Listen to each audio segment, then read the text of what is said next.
자, 오늘 우리가 함께 나눌 말씀, 또 우리에게 주시는 말씀 고린도후서입니다. 고린도후서 4장 16절로 18절까지의 말씀, 우리 모두 한 목소리로 함께 봉독하도록 하겠습니다.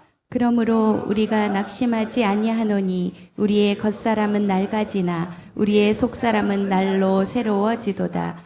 우리가 잠시 받는 환난에 경한 것이 지극히 크고 영원한 영광에 중한 것을 우리에게 이루게 함이니, 우리가 주목하는 것은 보이는 것이 아니요 보이지 않는 것이니, 보이는 것은 잠깐이요 보이지 않는 것은 영원함이라. 아멘.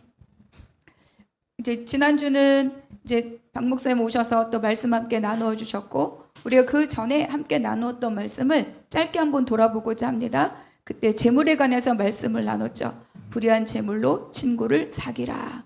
이 재물로 친구를 사귀라는 것은 재물에 관한 이야기가 아니라 마지막 때에 관한 말씀이다, 이렇게 나누었어요. 마지막 때를 인식하고 그리고 그 때를 준비하라, 이렇게 말씀을 나누었습니다. 그러니까 주인이 청지기에게 너의 모든 것을 세마라 라고 하는 것처럼 언젠가 마지막 때에 하나님께서 우리에게 너희의 삶을 세마라, 그럴 날이 반드시 온다는 거예요.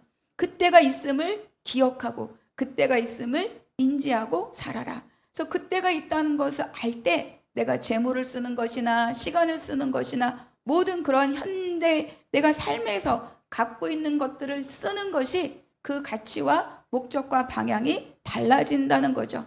그래서 재물을, 이 불의한 청지기를, 그 불의함을 하나님이, 주님이 칭찬하신 것이 아니라 불의함으로 많이 더 쌓을 수 있는 재물을 마지막 때가 있다는 것을 인지함과 동시에 그걸 다 포기하고 뭘 사는 거죠? 사람을 사는 거죠. 자기가 그 후에 거쳐야 할 집을 사는 겁니다. 그래서 우리가 지금 쌓아두고 있는 것이 무엇이냐? 그것을 우리가 그 말씀을 통해서 볼 수 있었습니다. 재물, 또 재물로 대표되는 세상의 것 다 뭐예요? 이 마지막 때를 준비하는 것으로 쓰라는 거죠. 때를 아끼라. 영원하지 않은 것에 내 날들을 소모할 필요가 없다는 거예요. 우리가 쓰는 날들, 하루하루, 한 시간 한 시간, 이 모든 날들은 영혼을 준비하는 것에 써라, 이렇게 같이 말씀을 나누었죠. 그러니까 불의한 재물로 친구를 사귀라는 말은 때를 알아라, 마지막 때가 있다는 것을 기억하라, 그렇게 말씀을 나누었습니다. 그래서 오늘 이제 본문으로 들어가기 전에 여러분에게 한 가지 한번 질문을 해보겠습니다. 여러분은 마음이 답답하시거나 불안하거나 또는 염려가 가득할 때 주로 무엇을 하십니까?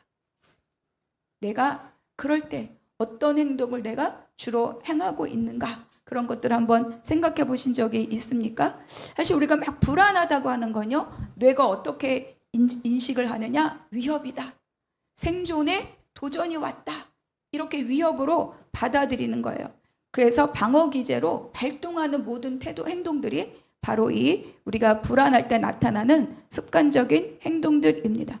그래서 뇌는요, 이 불편한 감정, 이런 것을 위협으로 간주하고 그것을 피할 수 있는, 도피할 수 있는 자기만의 도피처를 만들어냅니다. 요즘 그래서 가장 흔한 것이 뭐냐? 무한 스크롤입니다. 그래서 뭐 유튜브나 또는 인스타그램이나 하다못해 TV 리모컨이나 뭐 영화, 뭐 OTT나 이런 거를 잘 보고 그것에 관심이 있는 것도 있지만 그냥 계속 페이지를 넘기면서 그걸로 나의 불안을 잠재우는 그런 행동들도 많이 있죠. 그래서 새로운 화면이 올라올 때마다 뇌가 새로운 것에 자극을 받아서 도파민이 팡팡 터진다고 합니다. 그러면서 나의 불안을 낮추는 거예요. 그리고 또 한 가지는 먹는 게 있죠. 단 거, 매운 거, 짠 거, 이런 자극적인 음식을 통해서 나의 이 보상 체계를 만족시켜주는 그러한 또 도피처가 있습니다. 그러니까 어떤 경우는 어때요? 몸으로 움직이는 거예요. 가끔 엄마들이 뭔가 좀 일이 있을 때 갑자기 막 주방을 정리한다든지 옷장을 다 털어내서 옷장을 정리한다든지 이런 경우들이 있죠. 다 뭐다? 나의 무언가의 자극으로 인한 불안을 잠재우기 위한 나의 습관적인 그런 행동들이라는 거죠. 그 또 하나가 뭐냐? 잠자는 거입니다. 수면은 아예 내가 깨어있는 의식을 완전하게 꺼버리는 아주 강력한 도피 수단입니다.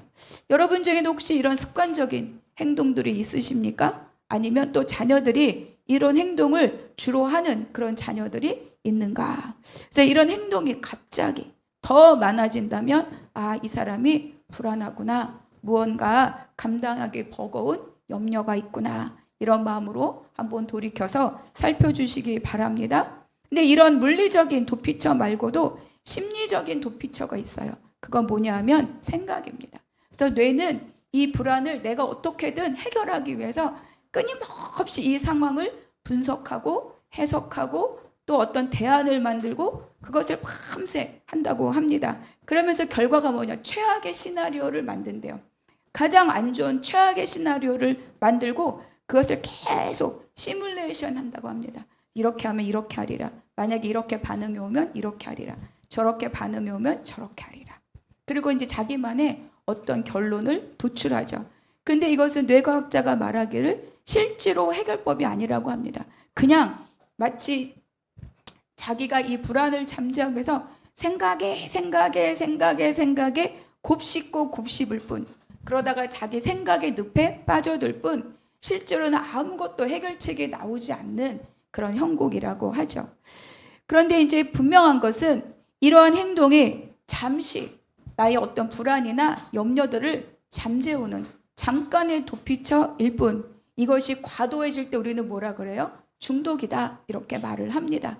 그래서 이런 도파민이 주는 안정감, 이런 자극들은 정말로 정신 차리고 나면 여전하게 그 불안의 요소와 염려의 요소와 이런 것들이 여전하게 남아있다는 것을 확인하는 순간 어때요? 더 깊은 좌절에 빠집니다.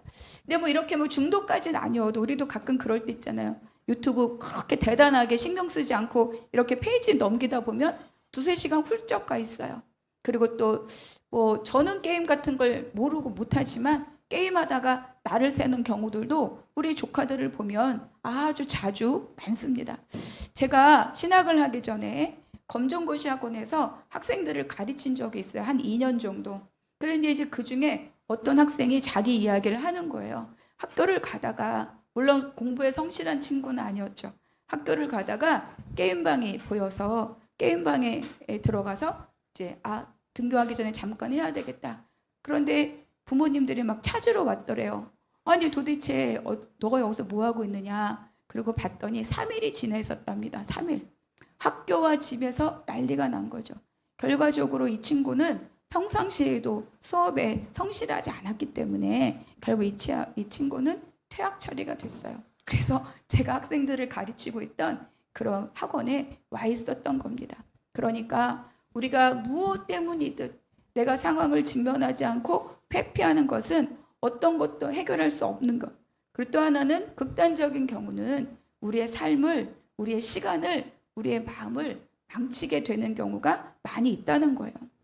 또 하나 우리가 질문하고 싶습니다. 그렇다면 나는 무엇 때문에 답답하고, 나는 무엇 때문에 불안하고, 나는 무엇 때문에 염려가 가득한가? 여러분, 우리가 나 물을 먹고 싶어, 여기 물이 있고 내가 이걸 마실 수 있으면 불안하지 않아요. 그러니까 불안은 뭐냐? 내가 어찌할 수 없는 환경 속에서 불안하다는 거예요.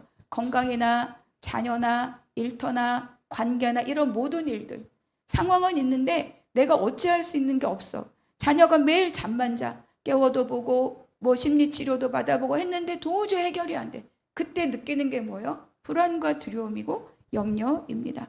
그러니까 이런 일들은 내가 어떻게 할 수 없는 영역, 내가 어떻게 할 수 없는 사건, 이런 것 앞에서 우리가 마주하게 되는 감정입니다. 그런데 우리 이 땅에 불안과 염려가 없는 삶이 있습니까? 그렇지 않아요.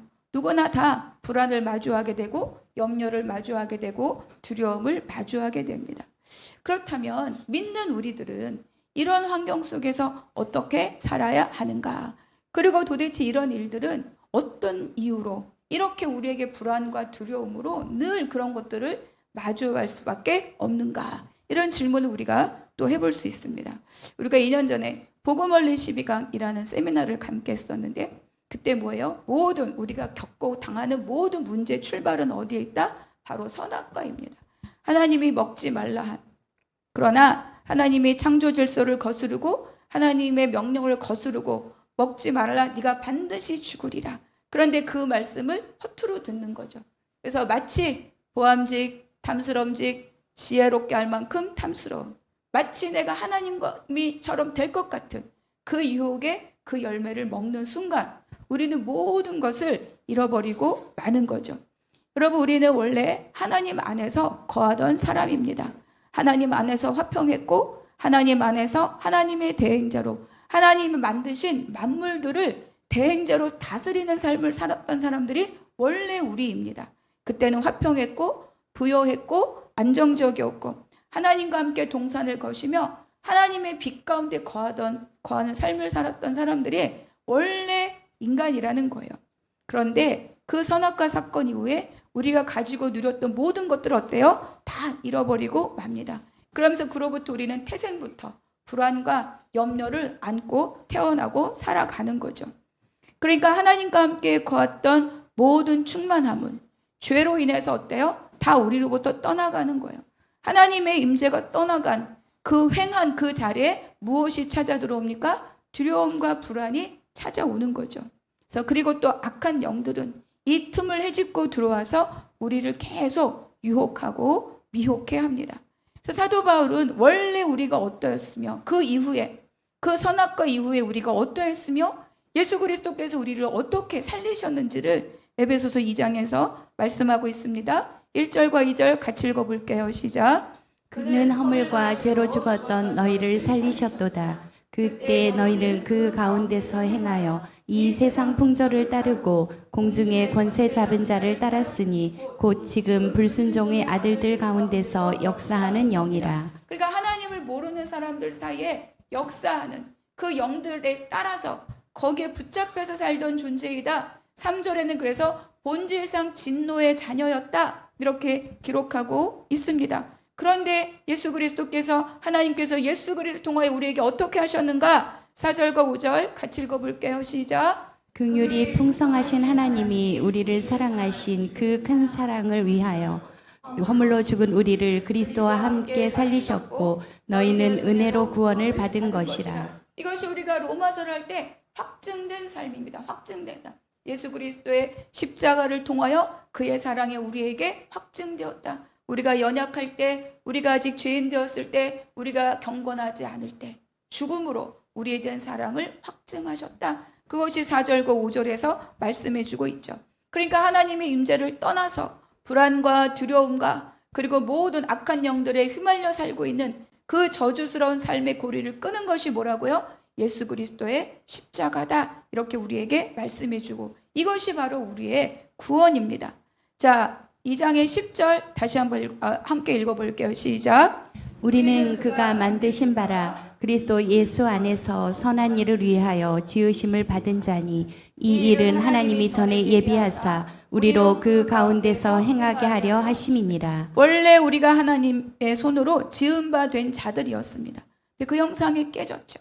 근데 그것을 예수 그리스도의 십자가를 통하여서 다시 우리를 살리셨다는 거, 우리를 다시 빚으셨다는 거죠. 그리스도 안에 있는 누구든지 뭐예요? 새로운 피조물이라.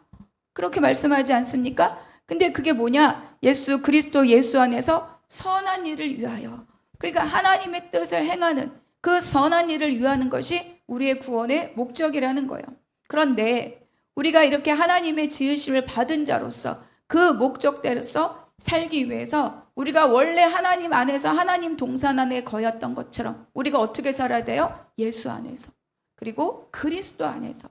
자, 하나님 안에 거하는 삶을 살 때 목적대로 사라지는 삶을 살 수가 있다는 거죠. 그러나 이 세상에 아직도 완전하게 예수 그리스도 통치 아래 들어온 것이 아니라는 거예요. 지금 되어가고 있다. 되어가는 과정 중에 저와 여러분이 있다는 것을 기억하시기 바랍니다. 그래서 우리가 온전하게 예수 그리스도 안에 거하는 삶을 회방하는, 방해하는 세력들이 여전히 우리 주변을 맴돌고 있다는 거예요. 고린도후서 4장 4절의 말씀 제가 읽어드릴게요. 그 중에 이 세상의 신이 믿지 않은 자들의 마음을 미혹해 하여 그리스도의 영광의 복음의 광채가 비치지 못하게 함이니 그리스도는 하나님의 형상이니라. 11장에서 뭐라고 하고 있는가? 같이 읽어보겠습니다. 시작. 뱀이 그 관계로 하와를 미혹한 것 같이 너희 마음이 그리스도를 향하는 진실함과 깨끗함에서 떠나 부패할까 두려워하노라. 바울이 계속 온갖 고난을 당하면서도 계속 복음을 전하는 일을 멈추지 않는 것은 그때처럼 뱀이 그 관계로 하와를 미혹한 것처럼 지금도 악한 영들이, 공중 권세 잡은 자들이, 통치자들이, 세상의 권세들이, 어둠의 권세들이 계속 우리를 그렇게 틈틈이 보고 있으니 그때처럼 될까? 부패할까? 내가 염려합니다. 4절에서 말하는 이 세상의 신이라고 하는 것은 말씀드린 것처럼 복음을 회방하는 모든 것들입니다. 악한 영들을 의미하기도 하고 또 신처럼 우리가 떠받들고 있는, 섬기고 있는 세상의 어떤 것들을 다 이 세상의 신이라고 말하고 있죠. 그런데 그것이 하는 일이 뭐라고요? 우리의 마음을 혼미케 한다. 분별하지 못하게 한다. 무엇이 진짜고 무엇이 가짜인지 알지 못하게 한다. 무엇이 죽음이고 무엇이 생명인지 알지 못하게 한다. 이렇게 말하고 있죠. 믿지 않는 자들을 혼미케 하여서 아예 복음을 모르게 하는 것뿐만 아니라 교회를 다니는데도 그 마음에 그리스도의 영광의 복음의 빛이 그 마음을 비추지 못하도록 우리의 마음을 가리고 있다는 거예요. 그래서 앞장에서는 수건으로 얼굴을 가렸다. 그러니까 우리의 마음이 어때요? 수건으로 덮여지고 세상의 가죽으로 덮여져 있을 수 있다는 거예요. 몸은 교회에 나와 있으나 내 혼은 그 완전한 하나님의 복음을 아는 그 영광의 빛에 비추어지지 못한 채 내 생각은 여전히 세상의 길들을 따라가고 있다. 그렇기 때문에 우리가 해야 될 일이 뭐냐? 바로 그 마음에 할례를 받으라. 이것이 바로 로마서와 그리고 고린도전서에서 말씀하고 있는 거예요. 그러니까 우리에게 지금 필요한 일은 무엇입니까? 마음에 할례를 받는 일입니다. 그 마음의 할례가 뭐냐? 자기 부인입니다. 그래서 자기 부인을 해야 마음의 할례를 받을 수 있는 거고, 마음의 할례를 받도록 자기 부인을 하도록 우리를 이끌어가는 하나님의 섭리의 손길이 뭐냐? 그것이 바로 우리 앞에 닥쳐지는 고난이고 환난이라는 거예요. 고린도서 1장 9절의 말씀 함께 읽어보겠습니다. 시작. 우리는 우리 자신이 사형 선고를 받은 줄 알았으니 이는 우리로 자기를 의지하지 말고 오직 죽은 자를 다시 살리시는 하나님만 의지하게 하심이라. 맞습니다. 고린도후서에서 바울은 여러 곳에서 얼마나 수없이 많은 고난을 당하였는 줄을 기록하고 있어요.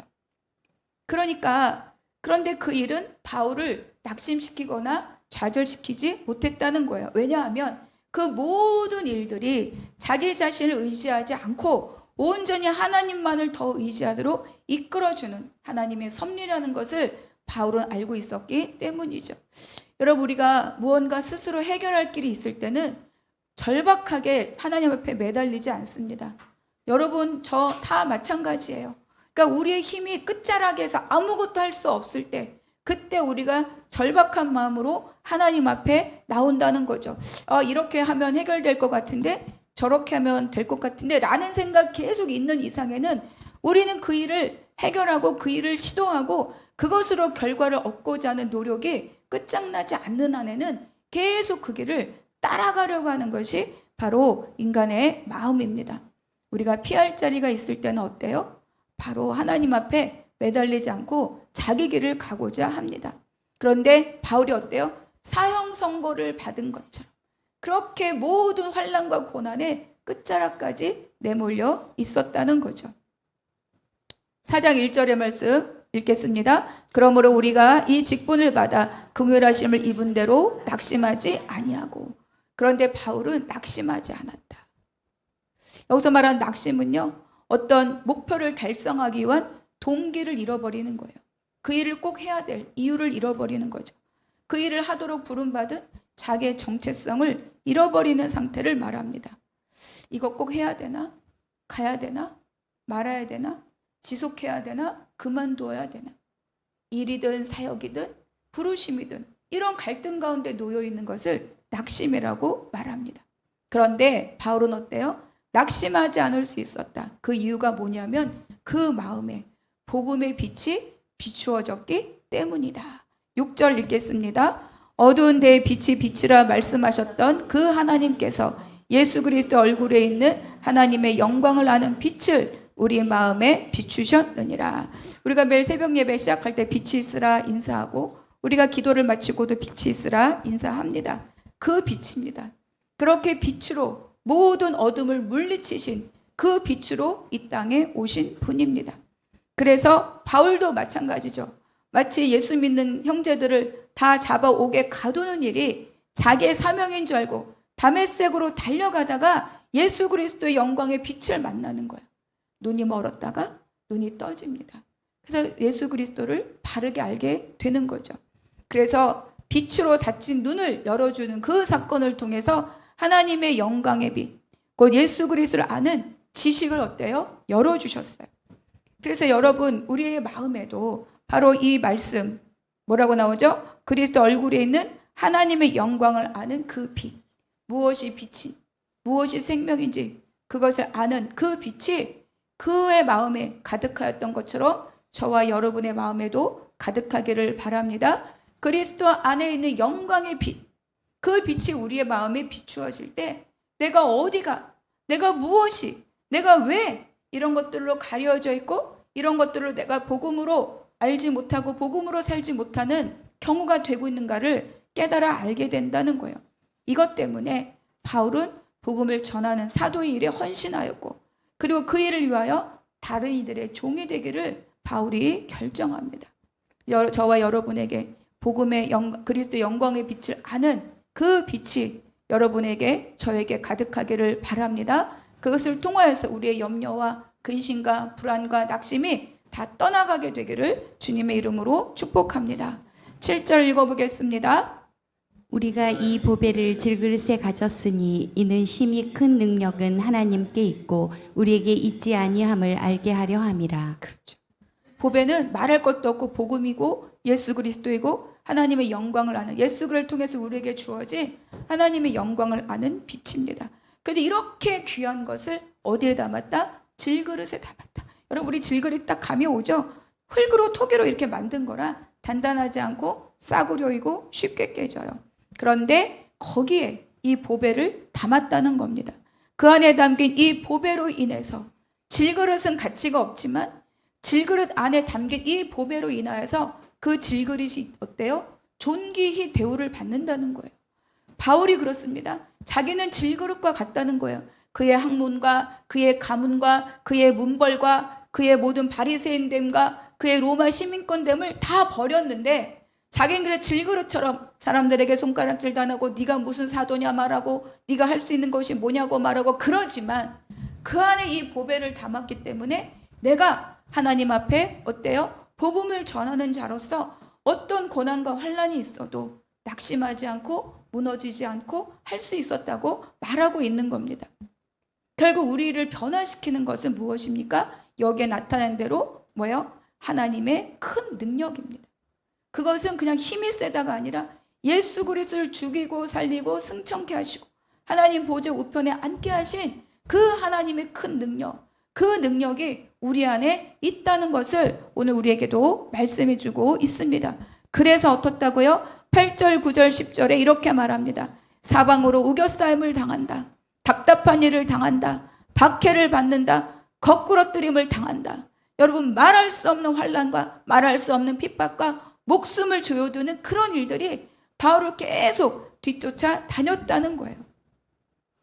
그가 당한 수치와 모욕, 그리고 그가 당한 심리적이고 신체적인 그 고난이 얼마나 대단했는지를 여기서 알 수 있죠. 그런데 말하고 있습니다. 낙심하지 않는다. 망하지 않는다. 버림받지 않는다. 이렇게 말하고 있습니다. 그러니까 이 안에 보배를 가진 자는 그 삶을 세상 누구도 감당할 수 없다는 거예요. 그러니까 바울은 말하는 것, 그 마음에 복음을 가진 자, 예수 그리스도의 십자가와 그 부활을 하게 하신 하나님의 큰 능력을 가진 자, 그 자는 결코 낙심하지 않고 망함이 없다. 이렇게 선언합니다. 이 선언이 저와 여러분의 것이 되기를 축복합니다. 그러니까 이것이 바로 복음을 가진 자의 삶의 능력이라는 거예요. 이것이 뭐냐? 그 마음 안에 바로 마음의 십자가의 능력이 임한 자입니다. 그래서 어때요? 낙심하지 않는 거죠. 약속이 있고 그리스도의 사랑이 그 마음에 부은 바 되었기 때문입니다. 어떤 환경 때문에, 어떤 조건 때문에 내가 낙심하고 있다. 내가 어떤 내 존재가 살만한 가치가 있는가? 이 사역이, 이 부르심이 내가 해야 될 일인가? 그러면서 내 안에 계속 다른 생각들이 낙심으로 자리 잡고 있다면 오늘 나와 내 안에 있는 마음들을 돌아볼 수 있기를 바랍니다. 나의 기대와 나의 목표와 이런 것들을 내가 담고 있는지, 아니면 예수 그리스도의 십자가와 부활을 담고 있는지. 12절 제가 읽겠습니다. 그런즉 사망은 우리 안에서 역사하고 생명은 너희 안에서 역사하느니라. 그러니까 바울은 그 앞절에 보면은요, 자기 몸에 예수의 죽음을 짊어진다 이렇게 표현합니다. 그러니까 예수가 날마다 죽는다는 거예요. 예수의 죽음을 어깨에 짊어지고 예수의 십자가를 어깨에 짊어지고, 다시 말하면 매일매일 자기의 십자가를 지고 살아가고 있다 이렇게 말하고 있습니다. 로마서 7장에서 바울이 뭐라고 하면 내 안에 두 법이 있다. 하나님의 법이 있고 또 뭐예요? 죄의 법이 있다. 이 법이 우리 안에서 늘 갈등을 일으키고 싸움을 하고, 그래서 마음으로는 하나님의 법을, 그러나 육신으로는 죄의 법을 따른 이 두 가지 상태, 이 갈등과 두 개의 싸움 안에 우리가 살고 있다는 거예요. 바울도 그런데 하물며 저와 여러분이 어떠하겠습니까? 그러니까 바울이 내가 낙심하지 않고 망하지 않고 매인바 되지 않는다고 말하는 것은 날마다 자기 십자가를 지는 것으로 통하여서 자기가 죽는다는 거예요.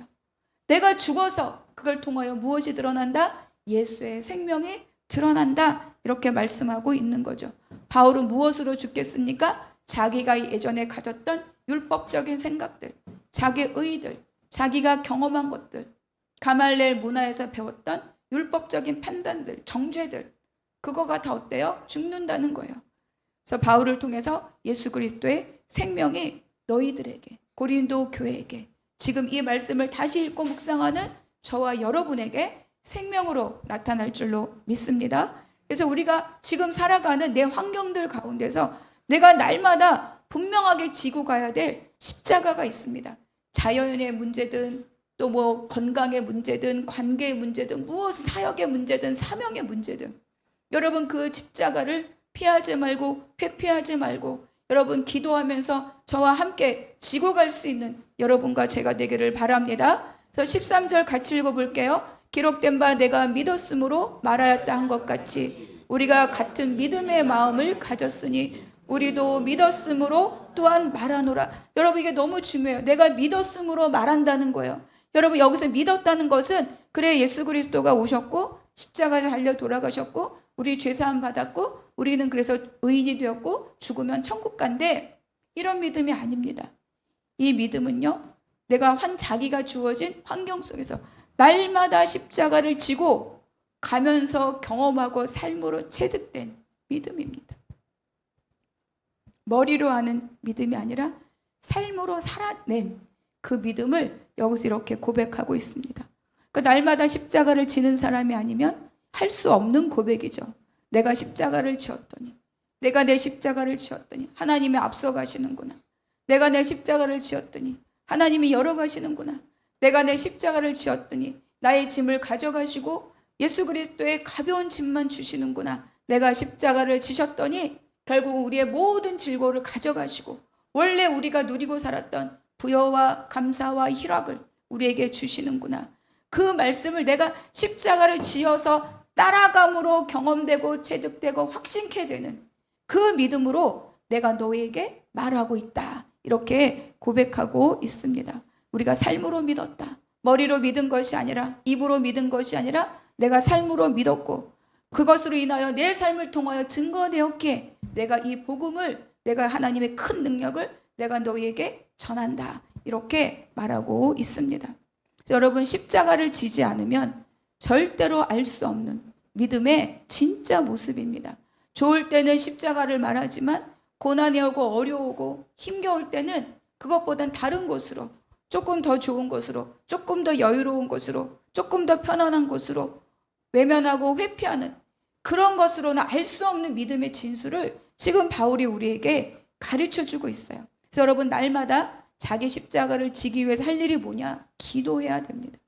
여러분 예수님도 누가복음에 보면 십자가를 지기 위해서 그 땀이 떨어지는데 마치 핏방울 같았다라고 기록하고 있어요. 예수님도 기도하셨는데 우리가 누구라고, 무엇이라고 기도하지 않고 주께 매달리지 않고 믿음의 삶을, 복음의 삶을, 십자가를 지는 삶을 우리가 어떻게 살아갈 수 있겠습니까? 우리 누가복음 22장 43절에 같이 읽어볼게요. 시작. 천사가 하늘로부터 예수께 나타나 힘을 더하더라. 로마서 8장 26절 함께 읽겠습니다. 저랑 같이 시작. 이와 같이 성령도 우리의 연약함을 도우시나니 우리는 마땅히 기도할 바를 알지 못하나 오직 말할 수 없는 탄식으로 우리를 위하여 친히 간구하시느라. 예수님이 육신을 입었잖아요. 인간이잖아요. 그러니까 그 모든 고뇌를 들고 기도하실 때 천사가 와서 그 기도를 북돋았다는 겁니다. 지금 우리는 어떻습니까? 성령께서 우리가 어찌할 바를 모르고 어떻게 해야 될지를 모르고 무엇을 구해야 될지 모를 때 성령께서 친히 우리를 위하여 어떻게 하고요? 간구하신다고요. 내가 하나님의 마음과 뜻을 알지 못하는 그 순간에도, 내가 아직 경건한 자가 아닐 때, 내가 아직 연약할 때, 내가 아직 죄인일 때, 그때 십자가로 우리를 향한 사랑을 확증하신 것처럼 내가 지금 하나님의 뜻과 마음이 어디에 있는지 모를 때, 그럼에도 불구하고 내가 하나님 앞에 엎드려 있을 때, 그때 성령이 말할 수 없는 탄식으로 우리의 기도를 도우신다. 이렇게 여러분 성경에서 말씀해 주고 있습니다. 성령이 도우시는 그 기도를 우리는 외면할 자격이 없어요. 우리는 생각으로 결단하는 것이 아니라 우리는 기도로 나아가는 것이 바로 우리가 해야 할 몫입니다. 그래서 전심으로 주님 앞에 기도할 때 우리는 우리에게 각자 맡기신 자기의 십자가를 지고 갈 수 있습니다. 그것이 순종입니다. 생각이나 성품으로 가는 길이 아니라 내가 나의 십자가를 져야만 갈 수 있는 길이고, 그리고 나의 십자가를 내가 어려워도 지는 것이, 그것이 믿음입니다. 그것을 바울이 말하는, 우리도 믿었으므로 내가 너희에게 말한다. 여러분, 우리 안에도 각자 내가 믿었으므로 내가 너에게 말한다. 내가 믿었으므로 내 딸에게, 내 아들에게 말한다. 내가 믿었으므로 당신에게 말합니다. 당당한 복음의 선포를 할 수 있는 저와 여러분이 되기를 바랍니다. 16절에 같이 읽어보겠습니다. 시작. 그러므로 우리가 낙심하지 아니하노니 우리의 겉사람은 낡아지나 우리의 속사람은 날로 새로워지도다. 그 삶의 경험이 뭐냐? 낙심하지 않는다는 거예요. 우리가 예수 믿고 교회를 다닌다고 낙심이 없습니까? 그렇지 않아요. 염려와 근심과 불안과 두려움은 예수 믿는 사람이라고 다르지 않는다는 거예요. 그거는 이 땅에 사는 동안 누구에게라도 닥치는 일들입니다. 바울이요, 이 고린도서 특별히 낙심이란 단어가 많이 나와요. 오늘 이 함께 나눈 4장에서도 1절에서 8절에서 16절에서 낙심하지 아니하노니, 낙심, 그건 무슨 뜻입니까? 낙심할 상황이 너무 많았다는 거예요. 그럼에도 불구하고 낙심하지 않았다. 그러면 이 낙심하지 않았다는 것은 뭡니까? 아까 정체성과 동기를 잃어버렸다는 건데, 결과적으로 우리에게 낙심은 뭐냐? 예수 그리스도를 잃어버리는 거예요. 예수 그리스도의 십자가를 잃어버리는 겁니다. 복음을 잃어버리는 거죠. 예수 그리스도가 생명이요, 길이요, 진리요, 빛이고 약속의 성취인데, 오래도록 약속이 있음을 말씀하시다가 하나님의 의가 세상에 나타났다. 로마서에서 그렇게 말하는 그 의가 예수 그리스도로 완성되고 성취되었는데, 우리가 예수 그리스도를 잃어버렸다면, 우리가 예수 그리스도의 십자가를 잃어버렸다면 내 안에 무엇이 남아있겠습니까? 아무것도 남아있는 게 없죠. 그것을 우리는 낙심이라고 말하는 거예요. 그런데 우리는 겉사람이 낡아지는 것, 눈에 보이는 것, 육신이 늙는 것, 불편하고 어려운 것, 이해할 수 없는 상황들, 고난으로 인해 사망 선고를 받은 것 같은 그런 억눌림들로 인하여서 예수 그리스도를 잃어버리는 경우가 있다는 겁니다. 주었지만 내 마음에서 놓쳐버리는 거죠. 그러나 바울은 뭐라고 말해요? 그 겉사람이 점점 낡아지고 보잘것 없어지는 것으로 인해 어떤 결과가 온다? 속사람이 날로 새로워진다. 이렇게 우리에게 선언합니다. 그러니까 겉사람이 낡아지게 하는 것은 결국 그걸 통해서 어때요? 날마다 속사람을 강건케 하는, 새롭게 하기 위함이라고 말하고 있는 거예요. 그러니까 겉사람이 낡아지게 하는 것이 뭡니까? 우리의 세월의 늙음도 있지만 광야를 통해서, 고난을 통해서, 환난을 통해서, 핍박을 통해서, 박해를 통해서, 실망을 통해서, 내 의지가 꺾이는 걸 통해서, 내가 초라하게 여김을 받음을 통해서 내가 마치 누구의 종살이를 하는 것처럼 그런 절박한 상황들을 지나면서 어때요? 겉사람이 후패해지는데 그것 자체가 우리 속사람을 당연하게 강건하게 새롭게 하는 것은 아닙니다. 무엇이에요? 바울처럼 그것을 감당하기 위해서 날마다 예수 그리스도의 십자가를 지시고 거기를 가신 것처럼 내가 날마다 자기 십자가를 지고 갈 때 그 십자가를 짐으로 그 고난과 핍박과 환난과 이런 것들을 감당할 때 그것을 통해서 어떻습니까? 내 속사람이 날마다 새로워지고 강건해진다라고 우리에게 가르쳐주고 있는 거예요. 고난만 오면 대책 없이 쓰러지고 절망하고 또 막 이것저것으로 회피하고 도망만 가고 있다면 그 고난이 어떻게 그 누군가의 속사람을 날마다 새롭게 할 수 있겠습니까? 져야 되는 거죠. 감당해야 되는 거고 감당하기 위해서 기도해야 됩니다. 저절로 되는 것이 아니라는 거예요. 구원은 온전히 예수 그리스도의 십자가의 그 은혜로 이루어졌으나 그래서 완성하는 것에는 우리가 십자가를 지고 가는 삶이 반드시 뒤따른다는 것을 오늘 우리에게 말씀해 주고 있습니다. 그래서 속사람이 날마다 새로워질 때 그때 우리의 삶이 역설이 생겨나는 거예요. 17절과 18절 함께 읽겠습니다. 시작. 우리가 잠시 받는 환난에 경한 것이 지극히 크고 영원한 영광에 중한 것을 우리에게 이루게 함이니 우리가 주목하는 것은 보이는 것이 아니요 보이지 않는 것이니 보이는 것은 잠깐이요 보이지 않는 것은 영원함이라. 바울은 굉장히 의도적으로 계속 두 가지를 대조시키고 있어요. 환난, 영광, 잠시, 영원, 경한 것, 중한 것. 우리에게 두 개가 있다는 거예요. 우리가 시편 1편을 묵상할 때도 그렇고 구속사를 처음 시작할 때도 우리가 두 길이 있다는 거예요. 근데 우리는 눈에 보이는 것을 보면 눈에 보이는 것이 중한 것처럼 보이지만 눈에 보이는 것은 영원한 것에 비하면 어떻다고요? 가벼운 거라는 거죠. 이것을 아는 것이 지혜입니다. 이것을 아는 것이 복음의 능력이고 이것이 바로 하나님의 지혜로 우리에게 깨닫게 하시는 것들이에요. 여러분, 우리가 지금 각자 겪고 있는 고난이나 어려운 환경들이 가볍습니까? 그렇지 않습니다. 온갖 우리의 심장을 다 막 쥐어짜는 것처럼 어려워요. 정말 어떻게 할 수 없이 답답할 때가 있어요. 해결할 길이 없다. 어떻게 해야 될지 모르겠다. 주여 어떻게 좀 해주세요. 내가 할 수 있는 길이 없습니다. 정말 내가 눈에 보이고 겪고 있는 상황은 천근만근 무겁다는 거예요. 그런데 바울이 그것을 가볍다고 말하는 것은 그 다음이 있기 때문이죠. 장차 올 영광과 비교할 수 없다. 그것이 중하다는 겁니다. 그 영광의 어마어마한 무게와 가치에 의하면 지금 내가 등에 지고 있는 이것은 잠깐이고 가볍고 경한 것이라는 거죠. 눈에 보이는 것. 여러분, 우리가 지금 눈에 보이는 거 다 잠깐입니다. 이거 영혼으로 다 가져갈 수 없는 것들이에요. 우리의 마음의 중심에 무엇을 두고 살고 있느냐, 그것을 물어보는 거죠.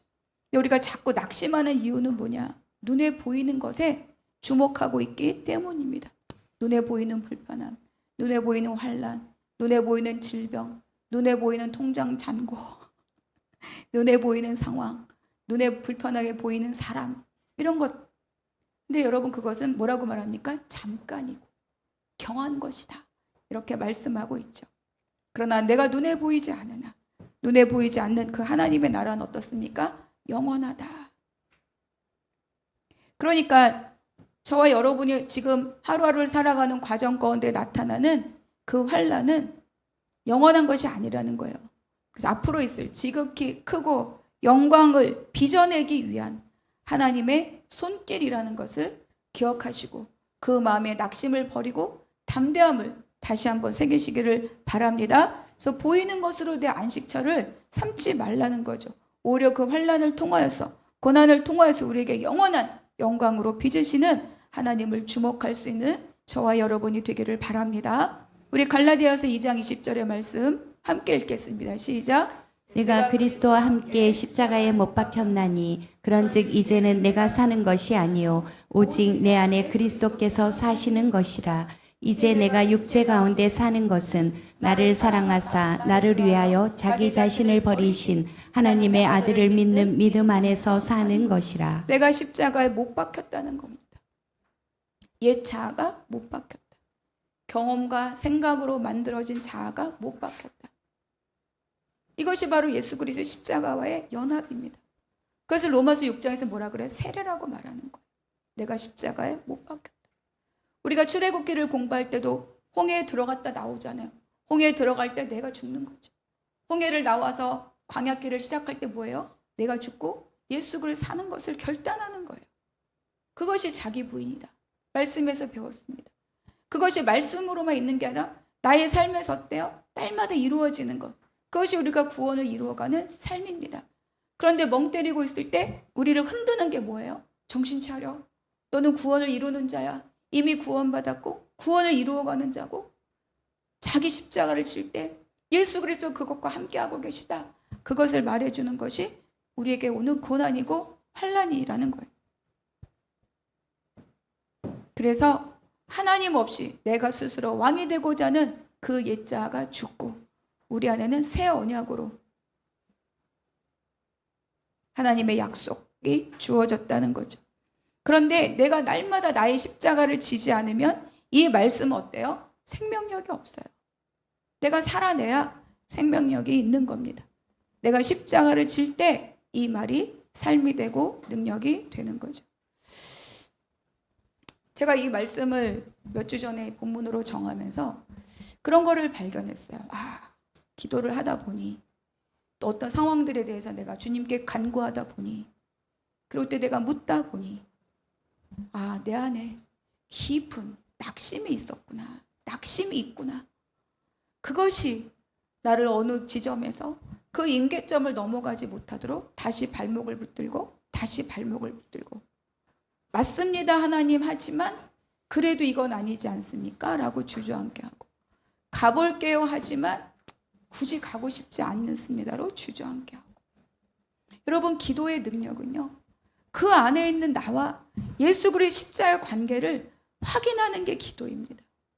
우리가 처음에는 이거 해주세요, 저거 해주세요 라고 하지만 그 뒤에까지 가야 되는 거죠. 그 안에서 내 모든 환경과 나의 모든 정황 가운데 있는 하나님의 예수 그리스도 십자가를 발견하고 그 십자가를 붙들고, 그래서 그 십자가를 지고 가는 것이 바로 우리의 기도의 능력입니다.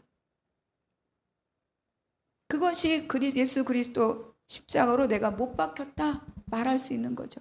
그래서 이제 내가 사는 것이 아니다. 나는 죽었으니까. 누가 산다고요? 그리스도께서 사시는 것이라.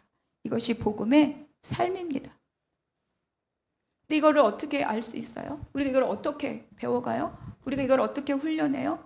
로마서 10장에 보면 믿음은 뭐예요? 들음에서 난다고 합니다. 이걸 예수님 믿으세요, 이거를 들었다는 뜻이 아니에요. 내 영이 맨날 무엇을 듣고 있냐는 거죠. 여러분, 우리가 말씀을 읽고 기도하는 것은 듣는 거예요. 말씀을 소리내어 읽을 때 그 속에 있는 복음이 들려지는 거죠. 내가 소리내어 기도할 때 그 기도를 통하여서 악한 영들의 방해를 뚫고 하나님과 내가 나를 위하여 말할 수 없는 탄식으로 함께 기도하는, 성령님과 동행하는 그 삶을 내가 기도를 통해서 경험하는 거예요. 그래서 우리는 뭡니까? 읽는 것. 우리는 기도하는 것. 그것을 점점 더 깊이 하나님을 발견하고 뜻을 발견하고 그것을 살아내고, 그래서 내가 믿음으로 너에게 말하노라. 이 복음의 능력을 우리가 갖게 된다는 것을 기억할 수 있기를 바랍니다. 거저 어져드는 것이 아니라, 거저 사라지는 것이 아니라, 우리가 날마다 나의 십자가를 지고 갈 때 그때 하나님의 놀라운 복음의 능력이 저와 여러분의 삶을 지금에 있는 자리를 벗어나 뚫고 정말 하나님과 더불어 동행하는 그 삶으로 우리를 이끌어 가심을 믿으시기를 바랍니다. 그래서 여러분, 우리가 읽고 기도하는 것, 그리고 주님 앞에 십자가를 붙들고 그 약속이, 그 사랑이 내 안에 부어져서 내가 세상의 어떤 것에 의탁하지 않고 오직 주님께 의탁하는 삶으로 강건하게 나아가 낙심을 밀어내고 그 안에 하나님의 부요를 담아내는 저와 여러분이 되기를 주님의 이름으로 축복합니다. 기도하겠습니다. 하나님, 십자가로 우리의 사랑을 확증하신 하나님 아버지, 보이는 것에 시선을 빼앗기고 잠깐의 위로의 마음을 빼앗겼던 우리의 연약함을 용서하여 주시옵소서. 우리가 정말 붙들어야 할 것은 십자가의 힘을 깨닫게 하시니 감사합니다. 보이는 상황이 아니라 영원한 약속을 바라보게 하시고 내가 사는 것이 아니라 내 안에 그리스도께서 사심을 고백하고 살아내는 우리 모두가 되게 하여 주시옵소서. 겉사람은 낡아지지만 날마다 속사람이 새로워지는 것으로 아버지 그것을 우리의 소망이 되고 환난 속에서도 낙심하지 않는 믿음을 부어 주시옵소서. 모든 것 감사하고 우리 주 예수 그리스도 이름으로 기도하옵나이다. 아멘.